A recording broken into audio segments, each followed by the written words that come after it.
Bonjour, je m'appelle Isabelle Landry et j'ai été placée dès mes 11 mois. Je me rappelle encore ces visites supervisées où je comprenais absolument rien de ce qui se passait, là. Tu sais, dans ma famille d'accueil, on me disait que c'était eux, mes parents. C'était leur maison, leur famille. C'est eux qui prenaient soin de moi. C'était légitime. Puis, à chaque fois que j'allais aux visites supervisées, il y a une madame qui me disait « Hey, viens voir maman! » Puis là, elle m'embrassait. Puis, mais c'était qui? C'était quoi? J'étais mêlée en tabarnak. Comment un enfant peut comprendre quelque chose là-dedans? Hein? Puis, comme si c'était pas assez, il me demandait même de dire à mon avocat et au juge que je voulais être adoptée. Je voulais être adoptée. Je comprenais pas ce que ça voulait dire. Moi, je voulais juste être aimée puis avoir une famille. Être comme les autres. Hey, ils m'ont même fait écrire une lettre au Père Noël, imaginez-vous, où je demandais d'être adoptée. Puis moi, j'y ai cru. J'ai cru en Christ. Puis quand j'ai reçu une réponse, elle était personnalisée, avec des mots qui me disaient que c'était pour arriver. Hey, wow! J'étais tellement importante, même le Père Noël lui-même m'avait répondu. C'était écœurant, ça. Mais je me suis accrochée à ça de toutes mes forces, moi. Puis j'y ai cru. C'est arrivé. Mais aujourd'hui, quand j'y repense, ça me brise. Comment on peut faire ça à un enfant? Hein? Comment on peut manipuler son petit cœur, son esprit, le balancer entre deux réalités sans même y faire comprendre pourquoi, y donner les outils pour grandir avec cette réalité-là. Je pense que les intervenants réalisent juste pas à quel point ça laisse des traces, des blessures profondes.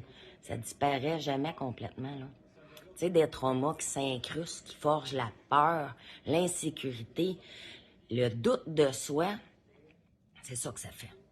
J'aurais aimé grandir auprès de mes frères. Même si j'ai aimé mes frères adoptifs, c'était pas pareil. J'avais une famille à moi. Une vraie famille avec des liens de sang, comme tous les autres enfants.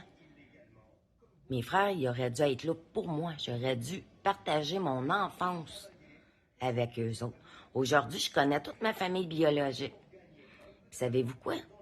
C'était tous des gens très sains, mis à part ma mère qui avait des problèmes.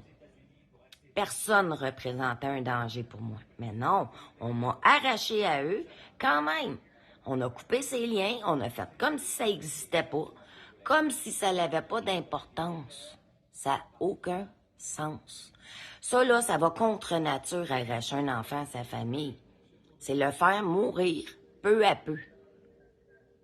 Puis aujourd'hui, après plusieurs années que j'ai travaillé au sein de la DPJ même, je pense, j'ai pas la science infuse, mais je pense que je suis bien placée pour soulever bien des failles du système.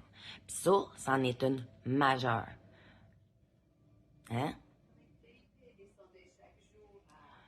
Moi, j'ai vu ces failles, je vois les aberrations, les blessures que la DPJ cause, même s'ils pensent bien faire.